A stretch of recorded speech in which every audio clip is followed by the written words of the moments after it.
Presiden Amerika Serikat, Donald Trump, yang selama ini dikenal sebagai sosok keras kepala dan penuh strategi licik di panggung internasional, kini justru dibuat panik. Dan yang membuatnya goyah kali ini bukan Cina, bukan Rusia, melainkan Indonesia. Ya, Anda tidak salah dengar. Indonesia di bawah kepemimpinan Prabowo Subianto tampil gagah berani menantang kebijakan ngawur yang dilontarkan oleh Amerika Serikat. Trump dengan arogansinya mencoba menaikkan tarif impor terhadap produk-produk Indonesia hingga 32%. Tapi, bukan Indonesia namanya kalau langsung tunduk. Justru sebaliknya, Prabowo dengan langkah tenang mengajak negara-negara sekutu seperti ASEAN, BRICS, bahkan Kanada untuk bersatu melawan balik kesombongan negeri Paman Sam. Lantas, apa yang sebenarnya terjadi? Kenapa Indonesia begitu percaya diri melawan kekuatan ekonomi terbesar dunia? Dan apa reaksi negara-negara lain atas aksi sepihak dari Amerika Serikat ini? Simak ceritanya sampai akhir. Jangan lupa like, subscribe, dan aktifkan lonceng notifikasi agar tidak ketinggalan informasi menarik lainnya dari Studio Militer. Kenaikan tarif bersyarat Trump untuk Indonesia. Kisah ini bermula ketika Donald Trump mengumumkan secara terbuka bahwa Amerika Serikat akan mengenakan tarif impor sebesar 32% untuk semua produk asal Indonesia mulai 1 Agustus 2025. Pernyataan tersebut dituliskan langsung oleh Trump di media sosial miliknya. Mulai 1 Agustus 2025, kami akan membebankan tarif Indonesia sebesar 32% untuk semua produk yang dikirim ke Amerika Serikat, terpisah dari semua tarif sektoral. Mengapa Trump mengambil keputusan drastis ini? Alasannya, Trump merasa bahwa Indonesia belum menjadi mitra dagang yang baik. Amerika menilai Indonesia memberlakukan tarif tinggi terhadap produk-produk mereka. Salah satunya adalah etanol, yang dikenakan tarif 30% ketika masuk ke Indonesia. Tak hanya itu, kebijakan tingkat komponen dalam negeri atau TKDN yang diterapkan Indonesia juga menjadi sorotan. Apple, salah satu raksasa teknologi Amerika, sempat kesulitan memasarkan series iPhone 16 di Indonesia akibat aturan TKDN tersebut. Gedung Putih pun marah besar, dan mereka menganggap kebijakan ini menghalangi perdagangan bebas.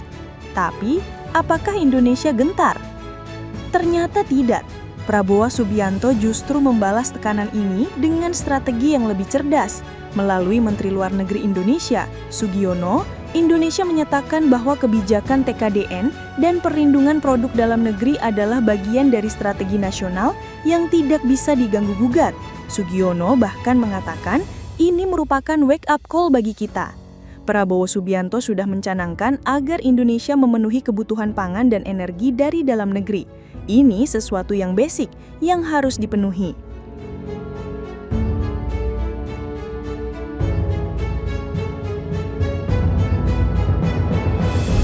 Prabowo tidak mau tunduk, meminta bantuan aliansi.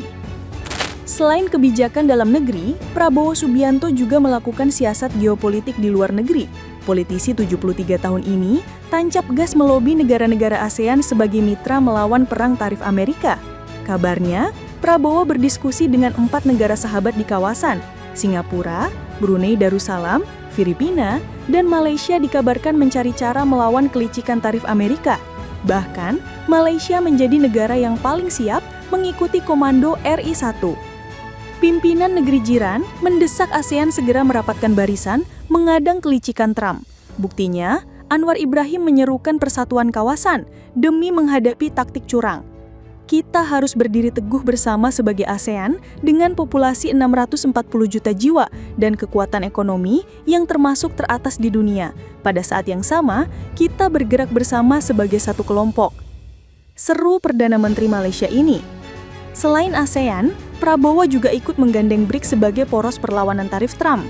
Rupanya, sejumlah negara seperti Cina dipalak besar-besaran oleh Paman Sam. Baru-baru ini, negeri Panda juga dikenakan tarif tambahan 10% yang berlaku bagi anggota BRICS.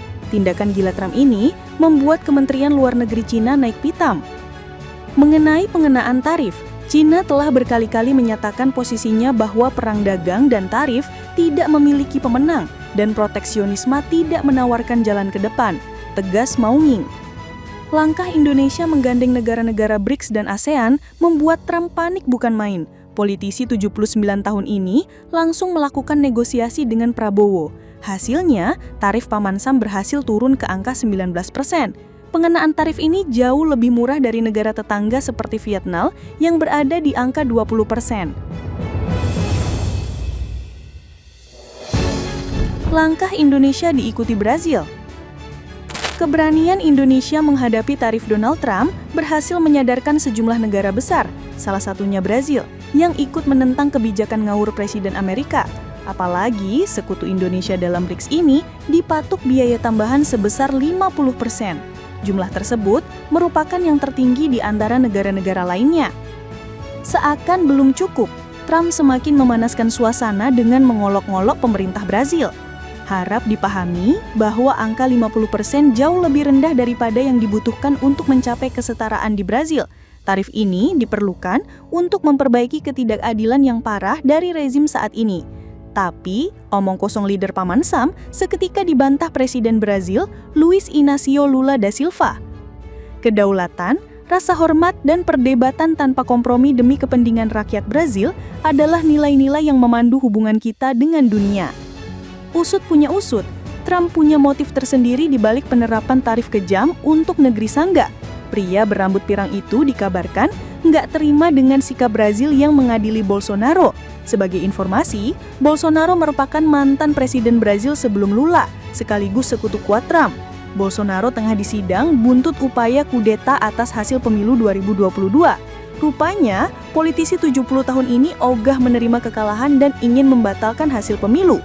Dirinya didakwa telah mengerahkan ribuan orang untuk melakukan tindakan tak terpuji. Beberapa di antaranya termasuk menyerang gedung-gedung pemerintahan di Brasilia.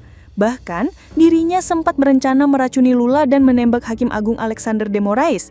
Meski sempat membantah, seluruh bukti sudah mengkerucut tajam kepada Bolsonaro. Akhirnya, sekutu Trump ini berpotensi merasakan hukuman 40 tahun di balik jeruji penjara.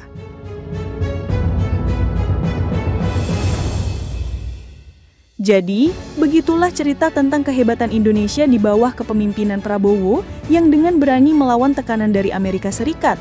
Dari sini kita belajar bahwa selama kita bersatu dan percaya diri, Indonesia bukan lagi negara yang bisa dianggap remeh oleh negara-negara besar. Bagaimana menurut kalian? Apakah langkah Indonesia ini sudah tepat? Atau ada strategi lain yang seharusnya diambil? Tulis pendapat kalian di kolom komentar.